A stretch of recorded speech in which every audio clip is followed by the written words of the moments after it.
I still remember the exact moment I realized my son was no longer my son. It was not when he yelled, not when he accused me, not even when he demanded my $50 million property. It was when he looked at me in my own living room and raised his hand slowly, calmly, like I was just another obstacle standing between him and money. In that moment, I understood something I had never been prepared for. A child can love you and still be willing to destroy you if money whispers loud enough. In their ear stories, her heart holds. If you are a mother or a woman who built something with her own hands, please stay with me because this story may protect you more than you realize. I am 59 years old. I live in the United States. I have lived a quiet life, no scandals, no drama, just work, sacrifice, and love poured into one child I believed would never hurt me. That belief ended on a quiet evening that looked ordinary from the outside.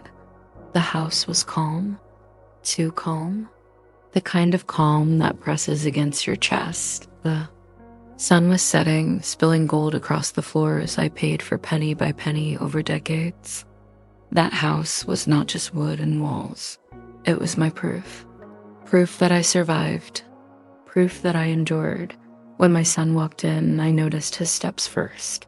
Heavy, slow, certain. He did not hug me. He did not smile. He looked around the room like he was inspecting something that already belonged to him. We talked about small things at first. Weather, traffic, meaningless words used to hide real intentions. Mothers know this dance well. We feel danger before it speaks. Then he sat down across from me and said my name the way he used to when he wanted something as a child. Soft, careful, almost loving. He said we needed to talk about the property. That single word changed the air between us. I asked him what about it, though my heart was already racing. He leaned forward and said he was worried about me. He said at my age I should be thinking about simplifying my life. He said managing assets like mine could be stressful. He said it would be better if he helped take control. I smiled. Politely, the way women are taught to do when something feels wrong. I told him I was fine. I told him everything was handled. I told him that property was not just money to me. He sighed, frustrated, like I was a stubborn child refusing to listen. Then he said it. Do you even realize your property is worth $50 million now? The number hung in the air between us. $50 million. I had never spoken that number aloud to him, never discussed it. Yet he said it with confidence, ownership, like it was already his. I asked him how he knew. He avoided my eyes. He said people talk. He said it was public information. He said I should be proud, but pride was not what I felt. I stood up and walked toward the window because suddenly the room felt smaller. My reflection stared back at me. A woman who skipped meals so her child could eat. A woman who worked jobs that broke her body. A woman who stayed quiet when life was unfair so her son could grow without fear. When I turned back, his voice had changed. He said it was selfish of me to hold on to something that could secure his future. He said children inherit from their parents. That is how life works. He said I was standing in the way of what made sense financially. I reminded him gently that inheritance happens after death. I reminded him that I was still alive. That is when his tone sharpened. Alive does not mean capable. Those words cut deeper than anger ever could. He began listing small things, forgetting my keys once, asking him to repeat himself, taking longer to decide. He spoke calmly, like a doctor delivering a diagnosis I never asked for. I felt the room spin. I told him to stop. I told him he was crossing a line. He stood up. He stepped closer. He said, "Mom, don't make this difficult. Just sign the papers. He pulled them from his bag and placed them neatly on the table. My name typed, lines waiting, tabs marked, decisions already made without me. I told him to take them and leave. That is when his face changed. The calm disappeared. His jaw tightened. His hand clenched. "You're standing in the way of what's mine," he said. Mine. He blocked the doorway when I asked him to leave again. Then he raised his hand. Not high, not fast, just enough to make the message clear. I froze, not because I feared the strike, but because I understood something far worse. My son believed I owed him my life's work. He lowered his hand and walked out, leaving the door shaking behind him. I sat on the floor long after he was gone, holding myself the way I once held him when he cried as a child. That night, I didn't sleep. I walked through my house, touching walls, memories, photographs, realizing that love alone does not protect a woman from greed. And as the sun rose, I understood this was only the beginning, because the next step he would take would be far more dangerous than raising his hand. Tell me, have you ever felt your child slipping away right in front of your eyes? I want you to understand something before I go any further. That $50 million property was never about money to me. It was about survival. It was about every night I went to bed exhausted and afraid, wondering if I was doing enough, wondering if my son would ever know how much of myself I poured into keeping him safe. Long before anyone called it valuable, long before lawyers and developers cared, that property was just land most people ignored, empty, unwanted, cheap for a reason.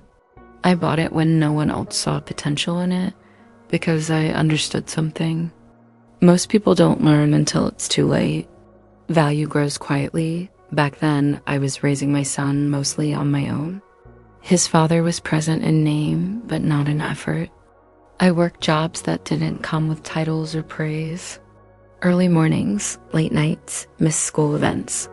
Cold dinners reheated again and again. I told myself it was temporary. I told myself one day it would all make sense.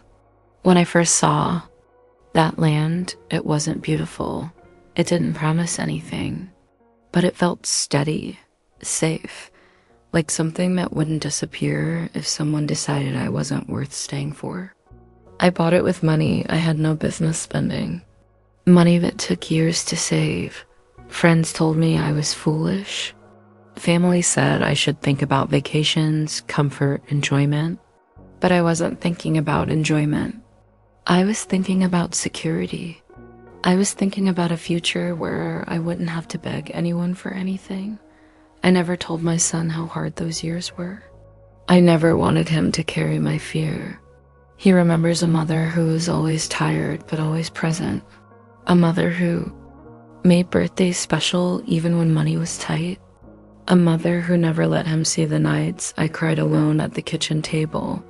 As years passed, that land changed slowly. Roads appeared, businesses moved closer, interest grew. I reinvested every spare dollar. I learned, I listened, I waited. While others chased quick money, I chose patience.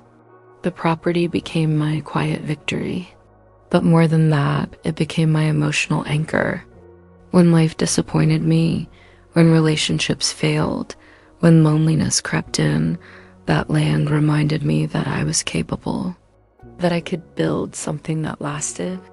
I planned to leave it to my son one day, not because he demanded it, because I wanted to. I imagined him standing where I once stood, proud of what his mother built. I imagined him understanding that good things take time. I never imagined he would want it before I was gone.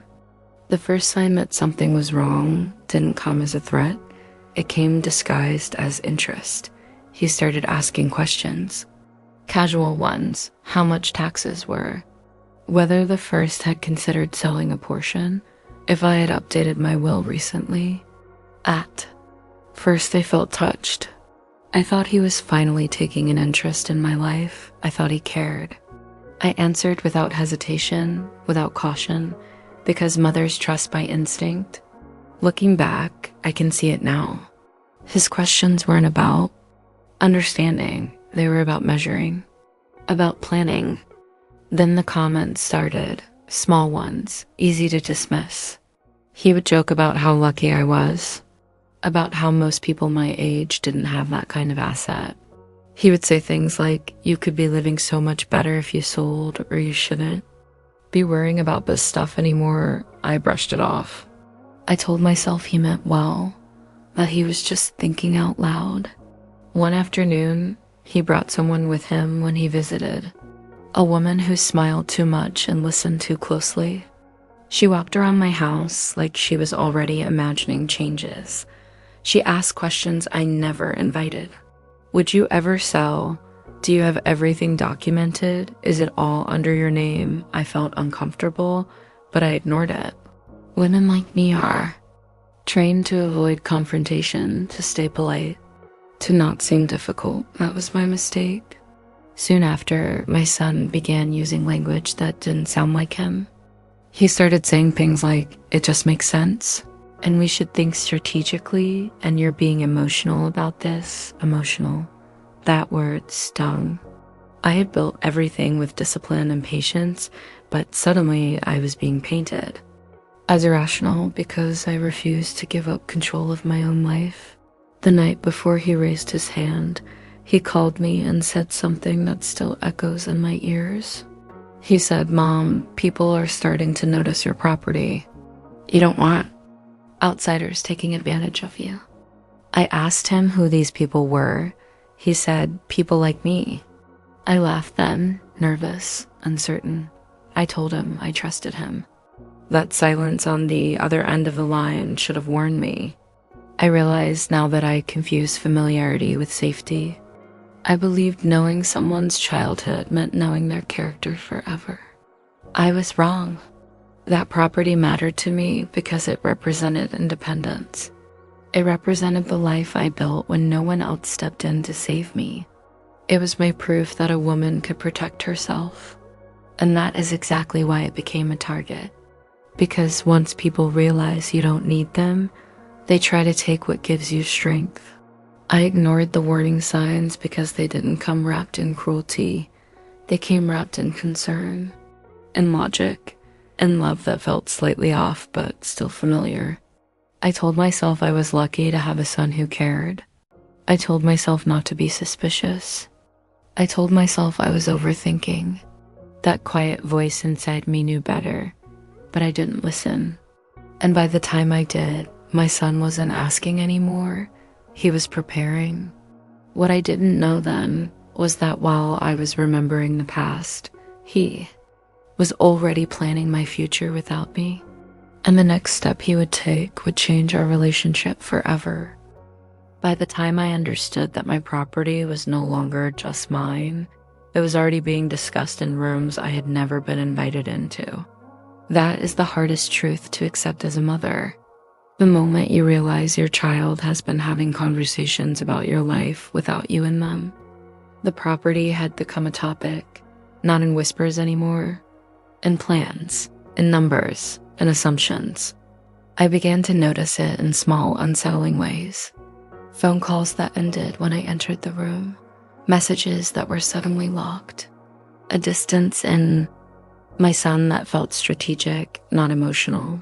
He stopped asking how I was feeling. He started asking how things were structured. One afternoon, he casually mentioned that a developer had shown interest in the area. He said it like it was a piece of neighborhood gossip. I asked him who the developer was. He said a name I didn't recognize. Then he said something that made my chest tighten. They already know what the land is worth. I asked him how they knew that. He shrugged, said it wasn't hard to find out, that people who work in real estate talk, that numbers like mine don't stay quiet. I had worked my whole life to keep that property low profile. No flashy signs, no public deals. I liked privacy, I valued it. Suddenly, privacy was gone. What scared me wasn't just that others knew. It was that my son knew exactly who those others were. The next time he visited, he walked around the property differently, slower, measuring distances, pointing out sections he thought could be developed first. He spoke like someone presenting an idea to investors, not like a son talking to his mother. He told me the land was wasted just sitting there. He said money should move. He said holding on to things emotionally was a mistake. People my age often make my age. I felt myself shrinking under his words, not because they were true, but because they were calculated. He wasn't angry. He wasn't even impatient. He was convinced. That night after he left, I did something I had never done before. I looked up my own property online, not because I didn't know its value, but because I wanted to see what he might be seeing. What I found made my hands shake. There were listings, projections, articles discussing upcoming development in the area, speculation, future plans. My land wasn't mentioned by name, but anyone with half a brain could connect the dots. My quiet victory had become a public opportunity, and my son had noticed before I did. Soon after, the pressure increased. He stopped calling to check in. He called with updates, suggestions, warnings. He told me others were circling. That if I didn't act soon, I could lose leverage. Lose leverage. That word doesn't belong in conversations between a mother and her child. I asked him directly one day if he was trying to push me into selling. He smiled and said no. He said he just wanted to protect me. He said people would take advantage of a woman alone with that kind of asset, a woman alone. I had been alone my whole life. That never stopped me before. Then came the day I found out just how far things had gone. I was organizing paperwork in my home office when I noticed a folder missing. Nothing dramatic. Just a slim folder I kept old appraisal documents in. I searched everywhere. Drawers, cabinets, closets. It was gone. I didn't want to assume the worst. Mothers rarely do. But something in my chest told me this wasn't accidental. I called my son and asked him if he had seen it. There was a pause. Not long, just long enough. He said he borrowed it to make copies. Borrowed, without asking, without telling me. I asked why he needed copies. He said just in case. He said it was smart to be prepared. Prepared for what? He didn't answer that. A few days later, I received a call from someone I didn't know. A man with a confident voice who introduced himself as a consultant. He said he was working with my son to explore opportunities regarding my property, working with my son. I told him he must be mistaken. He apologized politely and said he had documentation that said otherwise. That was the moment my stomach dropped. I asked him to email me everything he had. He hesitated. Then he did. When I opened those files, my hands went cold. There were diagrams, financial projections, timelines, plans laid out months into the future. My future. I was listed as a formality. A signature, a step to complete before moving forward. The language was careful, legal, but the message was clear. I was in the way. I called my son immediately. My voice shook despite my efforts to stay calm. I asked him how long this had been going on.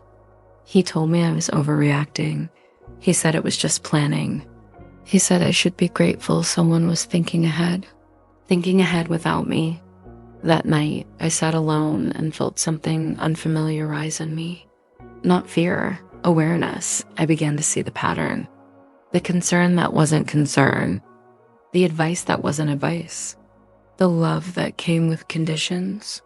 I realized the property had become a target, not just because of its value, but because it represented my independence. As long as I controlled it, I controlled my life. And control was exactly what others wanted. I also realized something that broke my heart. My son wasn't being led anymore. He was leading, and he was comfortable doing it without my consent.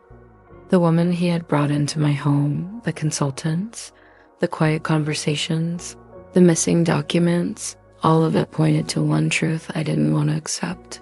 This was not a misunderstanding. This was a plan. And the more I resisted, the more determined he became. I lay awake that night, staring at the ceiling, listening to my own heartbeat, wondering when love had turned into strategy. Wondering how a child I once taught to say please and thank you could now speak about my life like a transaction.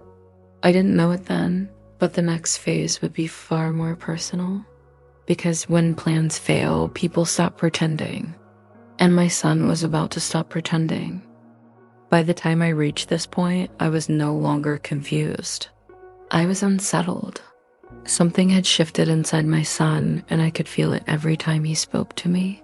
His words sounded polite, but they carried weight, pressure, expectation, like he was slowly tightening a grip around something he believed was already his.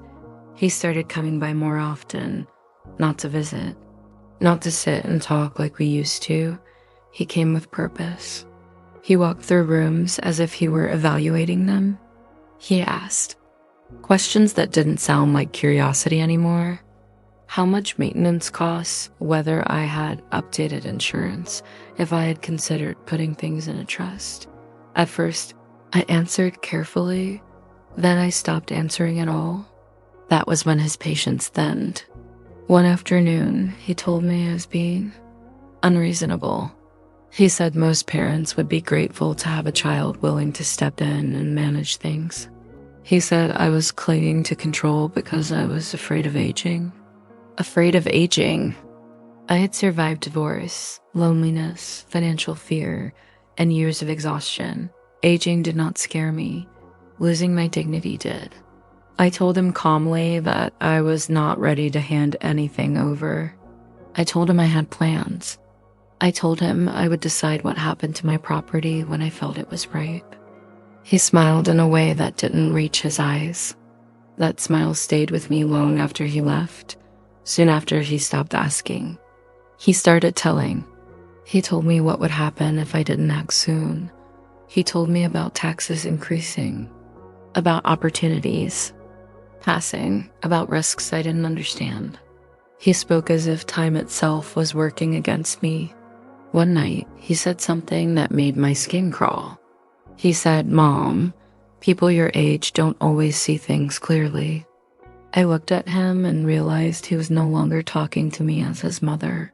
He was talking to me as a problem to solve. I began noticing other changes too. He stopped inviting me to family gatherings. He answered my calls later than usual. When? He didn't answer. His tone felt distant, controlled. I felt punished for saying no. That realization hurt more than any argument. The pressure grew heavier when he suggested I meet someone. A professional, he said, just to talk, just to make sure everything was in order. I asked him what kind of professional. He hesitated, then said someone who specializes in helping seniors transition responsibilities. Seniors. I laughed, not because it was funny, but because it was unreal. I told him I was perfectly capable of managing my own life. He replied softly, "That's not what I'm worried about." That sentence echoed in my head long after the conversation ended. I started sleeping with my phone beside my bed. Not because I expected danger, but because my instincts were awake in a way they hadn't been in years. I began paying attention to details I had once ignored. The way he avoided direct answers. The way he reframed every conversation to make me sound difficult. The way he always brought money into discussions that had nothing to do with money. Then came the moment that changed everything. I was sorting mail when I noticed an envelope addressed to him, delivered to my house. That was unusual. I didn't open it at first. I set it aside, but something told me not to ignore it. When I finally looked at the return address, my heart dropped.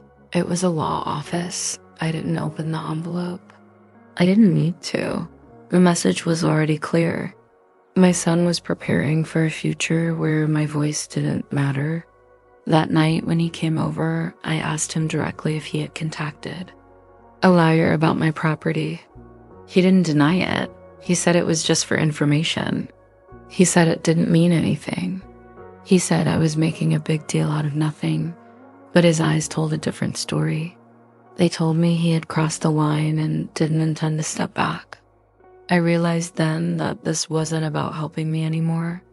It was about controlling the outcome. I went to bed that night with a knot in my chest, knowing something irreversible was approaching. Because when someone starts planning your life without you, the next step is taking your voice away. And I could feel that moment coming closer with every passing day. What I didn't know yet was that the next pressure wouldn't come through words or paperwork. It would come through someone else entirely. The first time I met her, I didn't feel fear. I felt unease. She stood beside my son like she belonged there, her hand resting lightly on his arm, her smile warm but watchful. She introduced herself politely, said she had heard so much about me. Her voice was sweet, practiced, careful, but her eyes moved constantly around the room, over the furniture, toward the windows, toward the walls. Like she was already imagining changes. She complimented the house, called it impressive, asked how long I had owned it, asked if it was difficult to manage such a large property on my own. On my own, I answered politely, because that is what women like me are trained to do. To keep things pleasant, to avoid discomfort, she asked questions that sounded innocent but felt invasive. Whether the first ever felt overwhelmed, whether the first had help, whether I trusted my son with decisions that my son watched quietly. Letting her speak, that told me everything. When she asked about the property, she didn't talk about memories or meaning. She talked about potential, about growth, about opportunity. Her words were polished, like she had practiced them before walking into my home. She said things like, "It would be such a shame to let all this go unused. I felt my jaw tighten. That land had carried me through my darkest years. It was never unused. As the evening went on, I noticed something else. She spoke to my son in a way that subtly corrected him, nudged him, redirected him. When he hesitated, she filled in the silence. She wasn't loud. She wasn't aggressive. She was persuasive. After they left, my house felt colder. Not empty, just altered. Like a boundary had been crossed without permission. A few days later, my son repeated something she had said almost word for word. He used the same phrases, the same tone, the same logic. That was when I understood these were not his ideas. They had been planted. Soon, she started coming up in every conversation. He quoted her opinions. He referenced her concerns. He framed decisions as if they were already agreed upon. He said, "We've been talking, and we think this is best. That word erased me. I noticed the way she framed me in conversations she thought I couldn't hear. As fragile, as emotional, as resistant, as someone who needed guidance. She never raised her voice, never disrespected me directly. She didn't have to. Her power came from influence, not confrontation. Then came the comment that changed everything. One afternoon, while my son was in the kitchen, she leaned toward me and said softly, "You've done so well for yourself, but at some point you have to let go. Let go." I looked at her and felt something ignite inside me. Not anger, clarity. I asked her what she meant. She smiled and said, "For your son." That night, my son pushed harder than ever before. He said time was running out. He said opportunities were slipping away. He said I was holding everyone back. Everyone. Not just him. I realized then that I wasn't just dealing with a son who wanted control. I was dealing with someone who had convinced him that taking from me was justified. That woman did not love my son. She loved what he could gain, and she was willing to rewrite our family story to get it. I went to bed that night understanding something painful, This was no longer just between me and my child dot, it was a coordinated effort, and the next move would not be subtle dot, it would be direct. The first real threat did not arrive as anger dot, it arrived wrapped in concern dot. My son called me one morning and asked how I was feeling. Not casually, carefully. He asked if I had been sleeping well, if I had been feeling overwhelmed, if I had been forgetting things lately dot. At first, I answered honestly. I said I was fine. Tired maybe, but fine. Life does that to you. There was a pause on the line. Then he said he was worried about me. That word should have comforted me.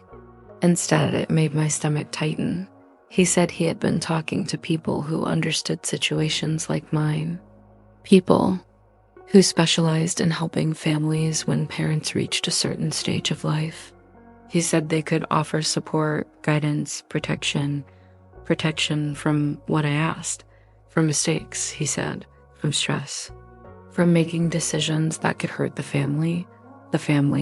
He told me he had scheduled an appointment for me. Just a conversation, he said. No pressure, no commitments. I asked him what kind of appointment. He said with a professional. That was all he would say. I felt heat rise in my chest. I told him I had not agreed to see anyone. I told him I did not need help managing my life. He sighed, the same sigh he used when I was a teenager, and he thought he knew better. He said, Mom, this isn't about you feeling capable.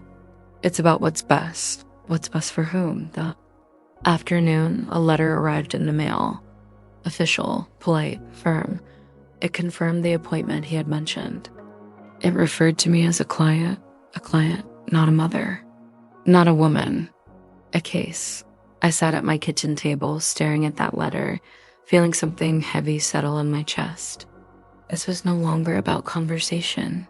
This was about documentation. When I confronted him that evening, he didn't deny it. He said he was trying to help. He said if I refused, it would only make things look worse. Look worse to who? He hesitated. Just long enough, he said, to people who might misunderstand my resistance. That was the moment I understood what was happening. He was creating a narrative, a story where he was the responsible son and I was the problem. A story that made his actions look reasonable and my objections look emotional. Over the next weeks, that narrative grew. He asked the same questions repeatedly, always in front of others. Whether I remembered things clearly, whether the first felt confused, whether I was sure about decisions. Each question was gentle, calm, concerned. Each one planted a seed. I noticed the way people began to look at me differently, the slight tilt of the head, the careful tone, the way they waited for my answers, as if expecting me to stumble. I felt myself shrinking. Then came the suggestion that terrified me. He said maybe it would be good if someone else temporarily helped manage things. Just until I felt less stressed. Just until things settled. Temporarily. I asked him directly if he was trying to take control of my property. He smiled and said, of course not. But then he said, you wouldn't lose anything. You just rest. That word felt like a door closing. I started keeping notes, writing down conversations, dates, exact words. I didn't tell anyone. I didn't accuse. I observed. I noticed how often he mentioned my age, how often he framed my independence as a risk, how often he implied I was fragile without saying it outright. This was not an argument anymore. It was a strategy. The final confirmation came when he said something that still echoes in my mind. He said, if you don't cooperate, others might step. And others. I asked him who he meant. He said people who wouldn't be as patient as he was. That night, I locked my bedroom door for the first time since my son was a child, not because I feared immediate harm, but because I finally understood. The raised hand had been emotional. This was something far more dangerous, because once someone starts questioning, Your mind, everything you own, becomes vulnerable. And the worst part was this: he believed he was doing the right thing. That night, he didn't call first. He just showed up. I knew something was wrong the moment I heard his car outside. It was late. Too late for a casual visit. The house was quiet, the kind of quiet that makes every sound feel louder than it should. When the doorbell rang, my heart jumped in a way I couldn't explain. I opened the door and saw his face, tight and unreadable. He didn't step inside right away. He stood there like he was bracing himself. I asked him if everything was okay. He said we needed to talk. I stepped aside and let him in, even though every instinct in my body told me not to. Mothers don't slam doors on their children. We tell ourselves that love means access. He walked into the living room and didn't sit down.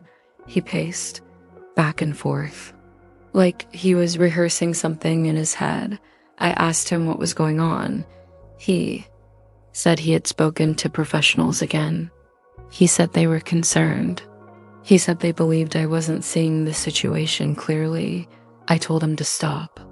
I told him I was done discussing my mental state. That's when his voice changed. Not loud, not yelling, firm, controlled. He said I was being unreasonable. He said I was putting everything at risk. He said I was forcing his hand. Forcing his hand. Those words chilled me. I told him to leave. He didn't. Instead, he reached into his bag and pulled out papers. Again, different papers this time, thicker, more official. He placed them on the table and said this was the last chance to handle things privately. Privately. I asked him what he meant. He said if I didn't sign, things would get messy. He said people would get involved. He said I wouldn't like how that looked. I felt my legs tremble, but I stood my ground. I told him no. That word echoed in the room. No. That single quote when he stepped closer. Too close. I told him to back up. He didn't. I moved. Saw his jaw clench. I saw his hand curl into a fist. And then slowly, deliberately, he raised his hand. Time didn't stop. It shattered. I stared at his face, searching for the boy I raised. The boy who used to crawl into my bed during storms. The boy who cried when he scraped his knee. He was gone. In his place was someone who believed I was an obstacle. He didn't strike me. He didn't need to. The threat was clear. In that moment, I felt something inside me break cleanly and completely. Not fear. Recognition. This was no longer my son trying to convince me. This was a man willing to intimidate me. I whispered his name. He lowered his hand, breathing hard. For a second, I thought he might apologize. He didn't. He said I was making a mistake I would regret. Then he walked out, slamming the door so hard the walls shook. I stood there long after he was gone, staring at the door, listening to my own. Heartbeat pounded my ears. I slid down onto the floor and hugged myself, the way I used to hold him when he was scared. That was the night I stopped pretending. That was the night I understood. I had crossed from being his mother into being his enemy, and once that line is crossed, nothing ever goes back to the way it was. I thought I could handle it all quietly, tuck away the shame, pretend nothing had changed. But that instinct in me, the one that had kept my family safe for decades, screamed that I was blind. Every smile I tried to force, every word I spoke. To him, every dinner I served felt like walking on glass. He was polite, calm, almost gentle on the surface, but beneath it, I could feel the weight of something darker, something waiting for me to falter. I remember standing in the hallway that evening, the echo of his voice in the kitchen, and thinking maybe if I just stay quiet, maybe if I just ignore it, it will all pass. But mothers can't ignore when their hearts sense danger. My heart raced, my hands shook, and yet I said nothing, hoping against hope that my silence would protect us. The truth was, in trying to protect my son, I had almost let everything slip through my fingers. The property, the money, my peace, all teetered on the edge because I refused to confront what I knew. I could see now that fear, shame, the desire to keep up appearances, all of it had blinded me. And in that blindness, he had started to circle, patiently, like a storm waiting for the perfect moment to strike. And I was standing right in the path. I thought I knew him, thought I knew my own son, but that night shattered everything I believed. The confrontation had been building quietly, tension coiling in the air like a tightly wound spring, and I was about to see the first real fracture. It began with a simple question, a seemingly harmless remark about the property, about my $50. Million estate that I had built piece by piece, brick by brick, through decades of sweat and sacrifice. But his eyes cold, calculating, told a different story. Then came the betrayal, subtle at first, almost invisible, the kind that cuts deeper than any scream. He revealed he had already made arrangements, whispered deals, hidden meetings I had never known about. My stomach dropped, my blood ran cold, and for a moment I couldn't breathe. How could he? My own son, raised by my hands, protected by my love, planning to claim everything behind my back. Every memory of his childhood, the lullabies, the scraped knees I kissed better, every late night comforting him, it all crashed down on me as I realized the depth of his ambition, the quiet ruthlessness I had ignored. I felt anger, heartbreak, disbelief all at once, and yet I had to stay composed, had to navigate the storm he had set in motion before it swallowed everything I had built. The house, the property, my peace, they were all at risk, and my own blood had become the first real threat I had ever feared. The tension had been simmering for weeks, almost imperceptibly at first, but now it boiled over in ways I couldn't ignore. I had always believed that family meant trust, loyalty, that blood ties protected against the worst, but that illusion was crumbling before my eyes. The schemes were no longer whispered threats or sly insinuations, they had teeth, sharp and biting, ready to tear everything I had built to shreds. I began to notice the subtle signs I had once brushed off, the sudden questions about legal documents, about property deeds, about money I had set aside for years, now being brought up in passing remarks that felt more like probes than curiosity.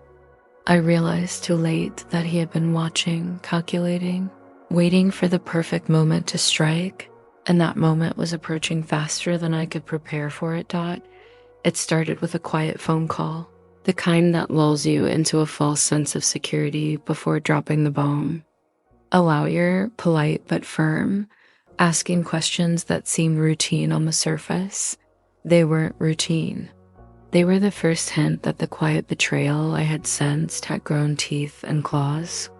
The man on the other end of the line spoke of property, valuations, of ownership transfers, of rights that I never thought would be questioned. My heart raced as I realized that the very foundation of my life, the home and wealth I had painstakingly built, was now under siege. It felt surreal, almost like I was in a nightmare I couldn't wake from, watching the people I loved most slowly turn into strangers with hidden agendas. As the days passed, the schemes intensified. I discovered documents moved without my consent, meetings held behind my back, and whispers in my circle that suggested alliances had been formed that were designed to strip me of everything. It was as though the walls I had built around my life, the trust, the love, the care I had poured into my family had become invisible, useless, and powerless against the cunning precision of someone who had once called me mother. I tried to reason with him, tried to remind him of the bond we shared, but every conversation ended in polite smiles masking sharp intent. His words were carefully chosen, every tone measured, every pause loaded with implication, a skill he had, honed far beyond the reach of a typical young man, a skill I could not have anticipated from the boy I raised. Then came the first legal warning, A formal letter that arrived under my door, crisp, official, and terrifyingly real. The letter stated claims, accusations, rights to parts of the property I had owned for decades. And the amount in question, my $50 million estate, suddenly felt vulnerable, precarious, hanging by a thread I could barely see. My hands shook. As I read each line, each clause, each threat veiled in legal jargon, I had always prided myself on being vigilant, on protecting what was mine, but I realized that vigilance was not enough. There was an enemy inside my home, and that enemy had the cunning and ruthlessness to exploit every weakness I had. I consulted my own lawyer, a woman I trusted implicitly, someone who had stood by me through years of financial dealings and personal disputes. She listened quietly as I recounted every detail, her face a mask of concern but also determination. We discussed strategies, protections, the likelihood of success in court, and the terrifying possibility of losing it all. I remember her voice, calm yet firm, telling me that the first legal battle would set the tone for everything to come. "He's testing you," she said. "He wants to see how far you will go, how strong you really are." I nodded, trying to steady myself, but inside I was terrified. It wasn't just the money, it was the betrayal. The realization that someone I had loved unconditionally could plot against me with such precision. The court documents arrived, heavy, intimidating, filled with terms and conditions I barely recognized. I spent hours poring over them, sometimes reading the same paragraph multiple times to grasp its meaning, feeling the weight of the threat pressing down on me. Every clause seemed designed to undermine me, to exploit my trust, my naivety, my heart. And through it all, he remained outwardly calm, polite, pretending that nothing had changed, that our bond was still intact, all while quietly preparing to strike with everything at his disposal. It was maddening, the contrast between the son I knew and the enemy he had become. And I found myself questioning every memory, every interaction, every moment I had shared with him. The first legal battle loomed like a storm on the horizon, dark and inevitable. I knew it would not only determine the future of my property, but also the nature of our relationship forever. I had to steel myself, prepare for arguments, anticipate every move he might make, and yet the emotional toll was crushing. Sleep became impossible. Anxiety gnawed at me during the day, leaving me hollowed out, exhausted, questioning if I had the strength to fight. And yet some deep, stubborn part of me refused to surrender, refused to let him take what I had built, what I had fought for, what I had loved. The mother in me, the woman who had endured countless challenges, would not yield. As the day of the first hearing approached, I realized that nothing would ever be the same. The schemes he had laid, the betrayals he had orchestrated, the quiet cunning he had displayed had all led to this moment. The courtroom, the lawyers, the papers, the judges, they were now the arena where my son, my child, and my enemy would face off. I felt a mixture of dread and resolve, knowing that this battle would test every ounce of my patience, courage, and wisdom. It wasn't just about property anymore. It was about respect, trust, family, and the very essence of what I had fought my whole life to protect. Even as I prepared my arguments, my mind wandered to memories of his childhood tiny hands gripping mine, bedtime stories, scraped knees, whispered secrets. And now, those same hands were poised to take everything from me, manipulated by greed and ambition. The irony, the heartbreak was almost too much to bear. I felt the sting of tears, but I knew crying would not help. I had to be strategic, composed, fierce, and unyielding. This was no longer a personal struggle, it was a war of wills, a test of who I truly was, and a revelation that sometimes the people closest to us can become the most dangerous adversaries. And as I looked around my home that night, the walls echoing memories of laughter and love, I knew that nothing would ever feel safe again. Every room, every photograph, every memory was now a battlefield, and I had to navigate it carefully because one wrong move, one lapse of judgment, could cost me not just the property, but everything I held dear. The schemes had intensified. The first legal battle loomed, and I was standing at the edge, forced to fight for survival in a war one had never imagined, against a son I had once cherished more than life itself. The courtroom felt colder than I had imagined, the air thick with tension, the kind that makes your chest tighten and your hands clammy. I walked in, papers clutched tightly, heart pounding, every step echoing in the hall as if announcing that. The war had begun. The judge, stern and unyielding, barely glanced at me, yet I could feel the weight of every eye in that room. My son sat across from me, composed, polished, almost serene, and that serenity sent a chill down my spine. He was no longer the boy I had raised, the child who once clung to me for comfort. He was a strategist, calm and calculated, ready to dismantle everything I had built with a smile. The opening statements were deceptively polite. His lawyer spoke, first painting a picture of entitlement, necessity, and even righteousness. Every word was designed to undermine me, to make the court question my ownership, my decisions, even my judgment as a mother. My stomach twisted as I listened, each phrase a calculated strike against my defenses. Then it was my turn, and I realized I had to stand not just for my property, but for my dignity, for the truth, for the decades of sweat and sacrifice that had brought me here.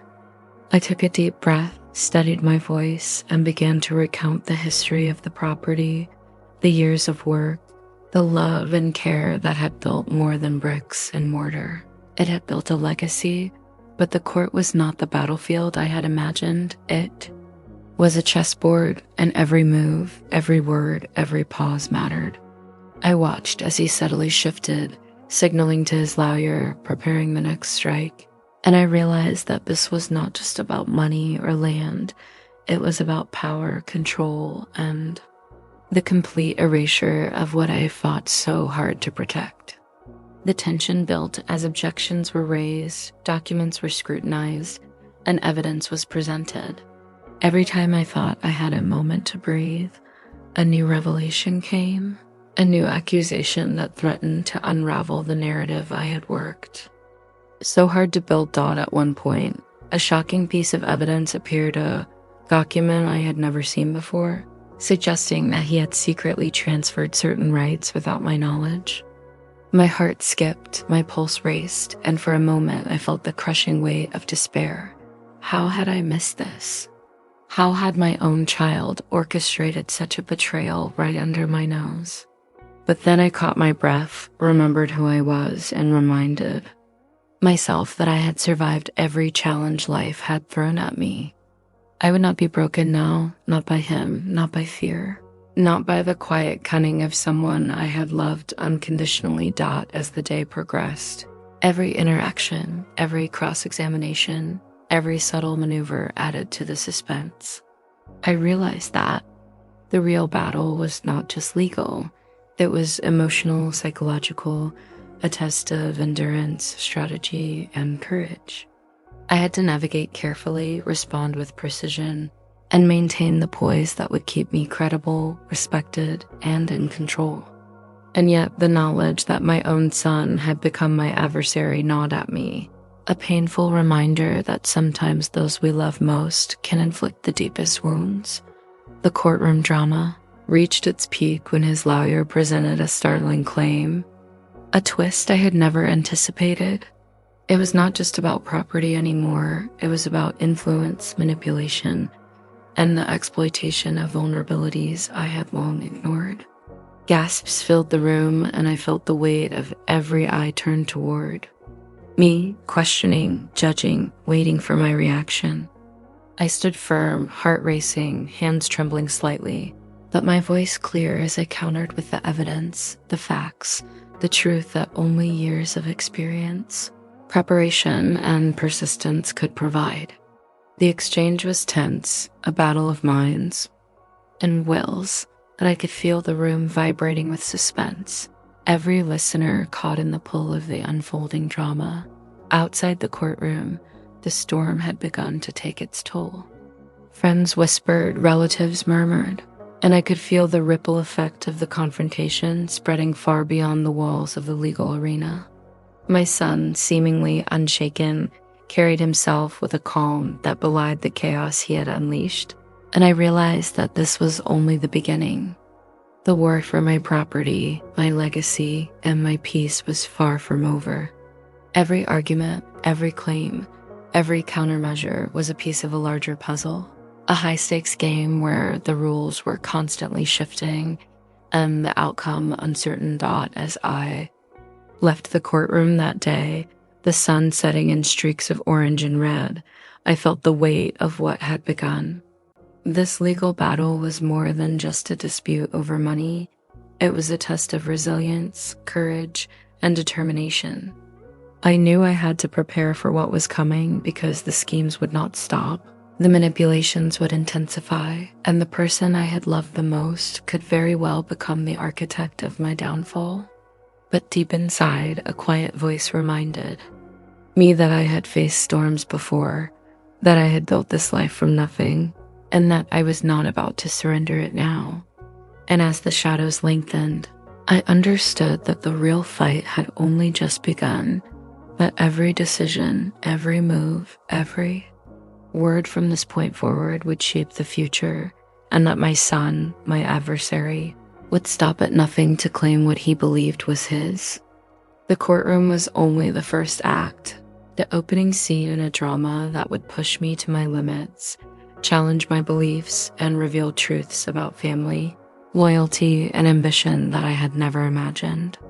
And in that moment, standing alone outside the court, I realized that survival meant more than winning. It meant outlasting, outthinking, and outmaneuvering someone who once held my heart in their hands.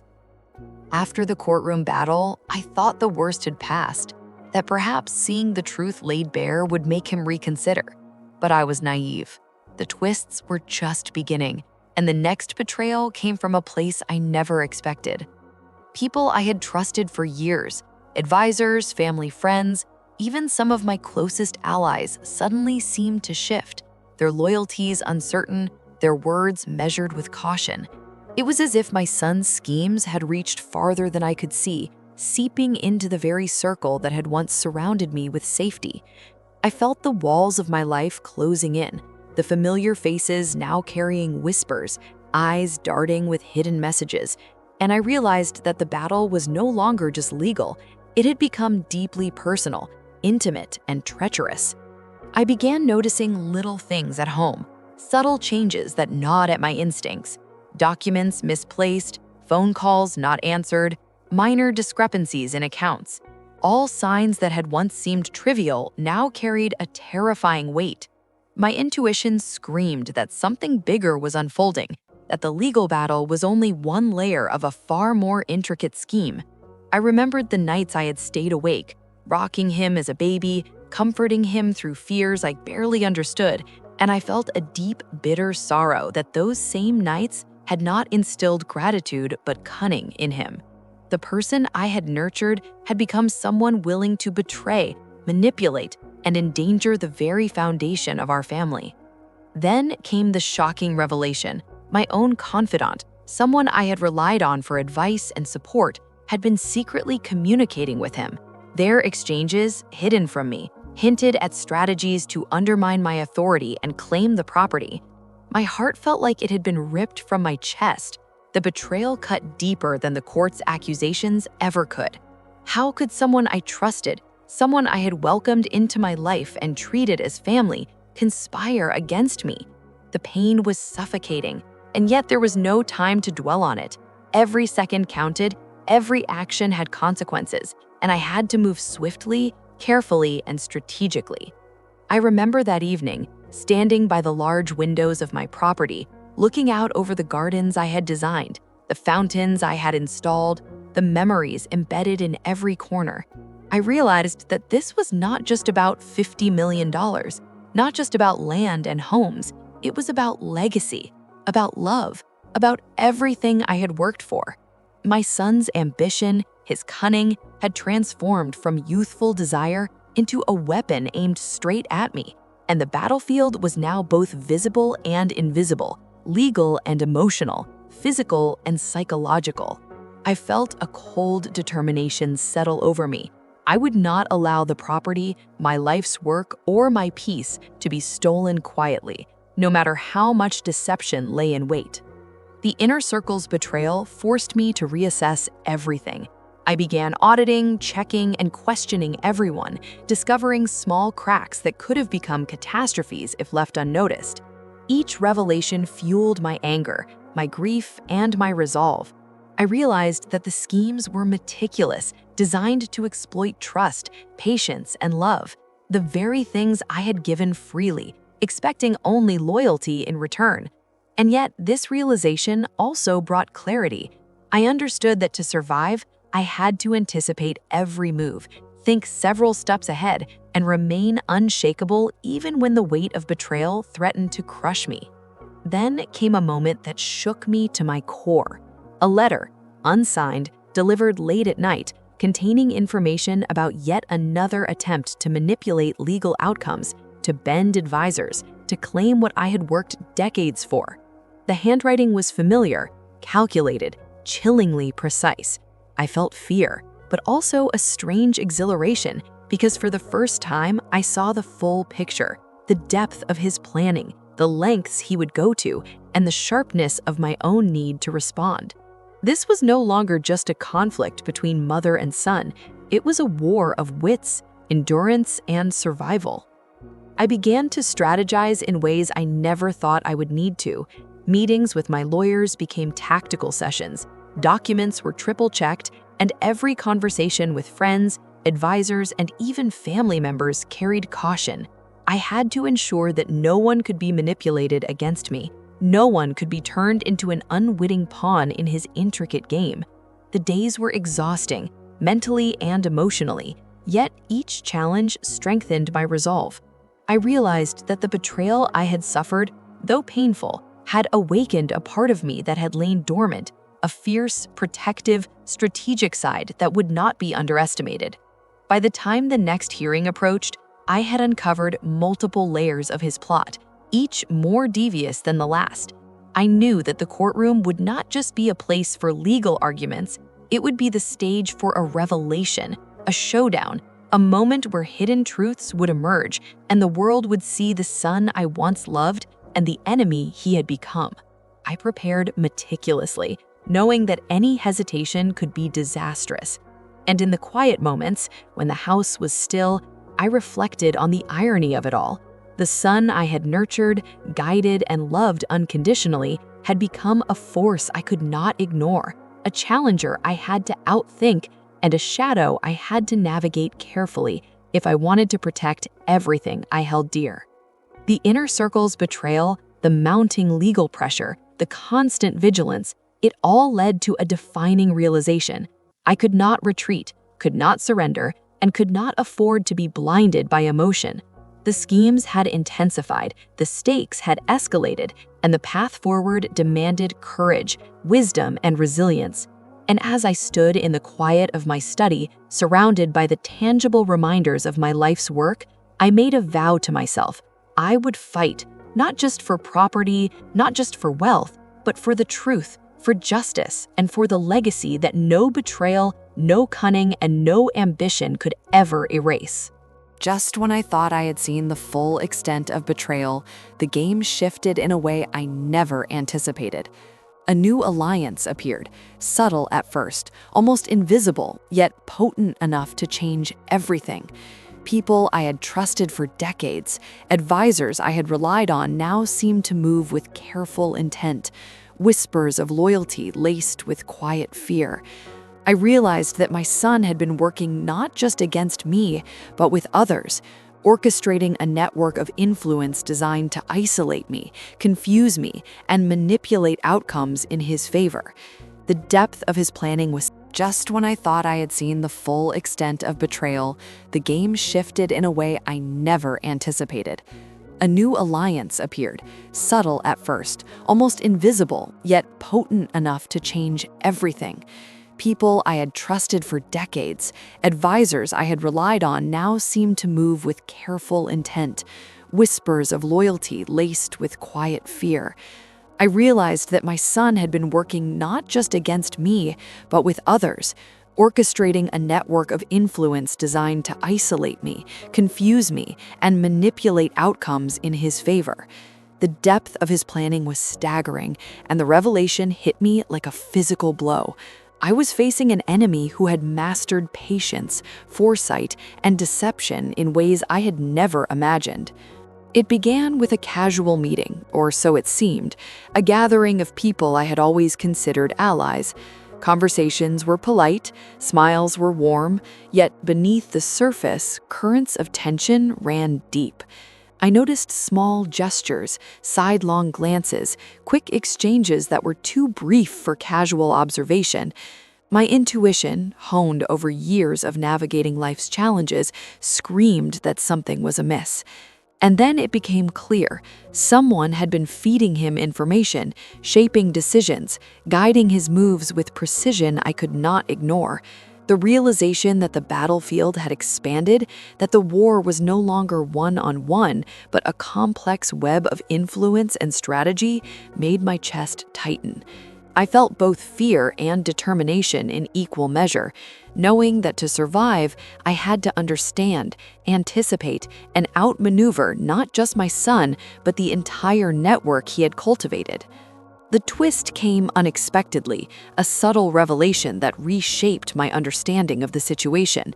Documents I thought were secure had been accessed, strategies I had planned had been anticipated, and moments I had thought private were no longer mine alone. I realized that my enemy was not just my son, he had become a master of manipulation, capable of bending reality to his design. And yet, amidst the fear and anger, there was clarity. I could see the threads, trace the paths, and begin to anticipate the next moves.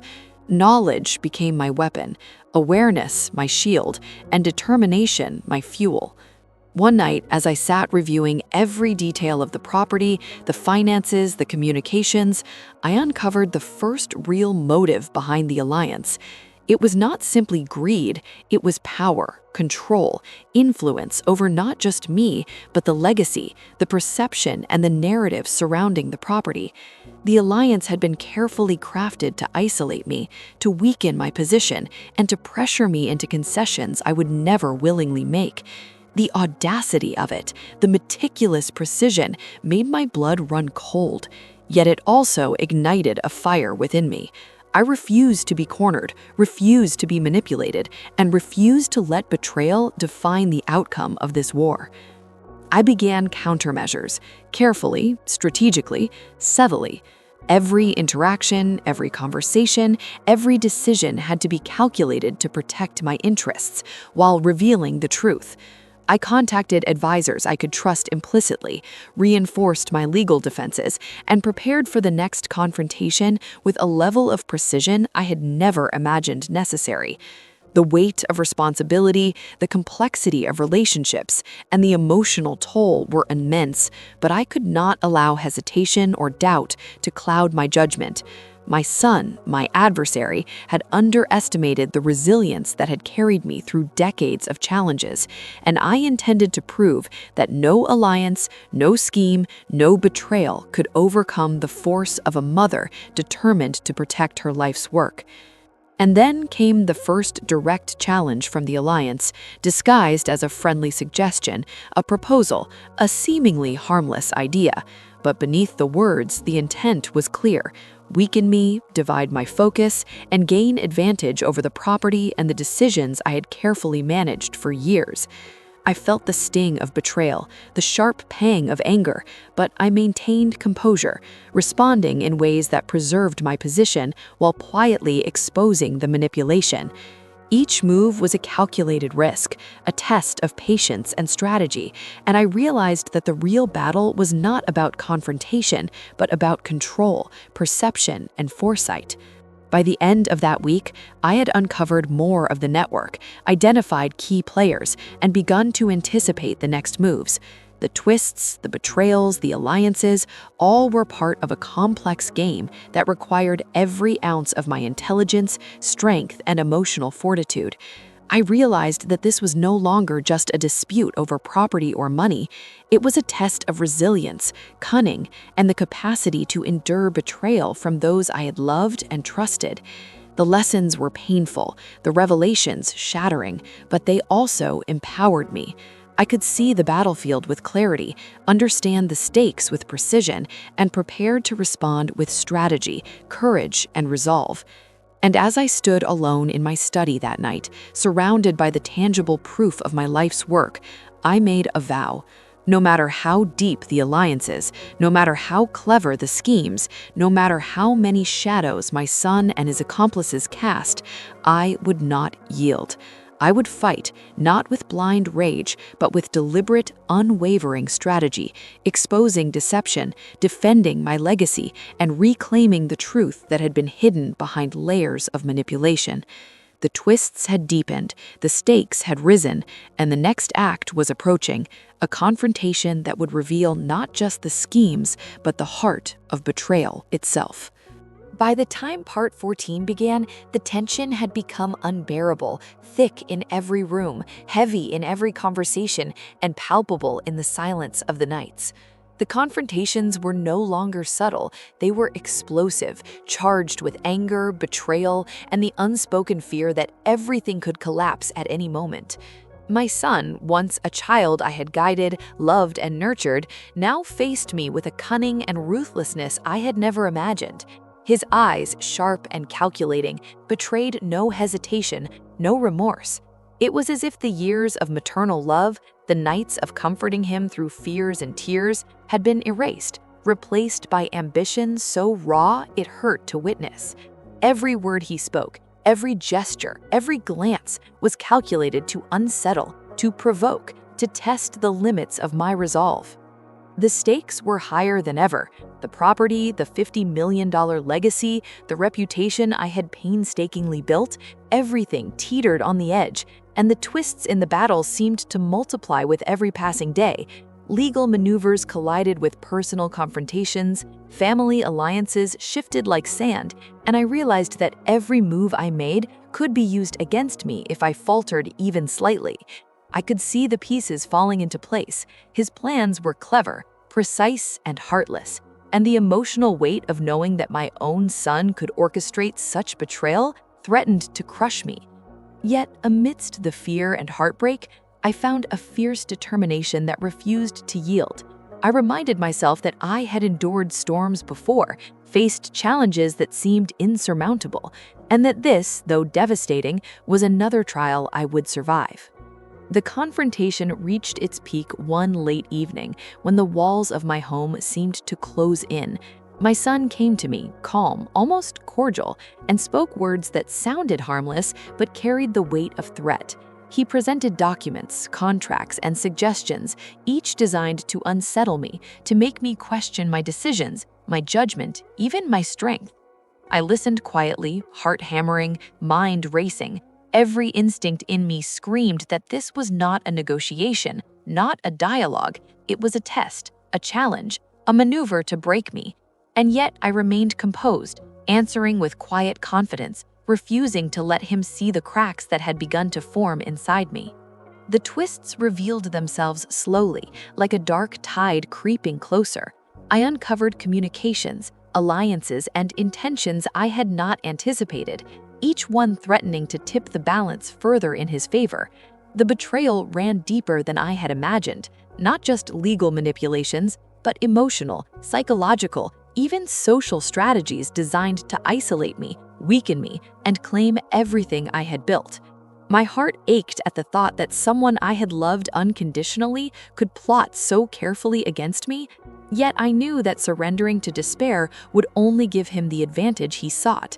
I had to respond, to act, to fight. but with the precision of someone who understood the battlefield fully and would not be defeated by emotion alone.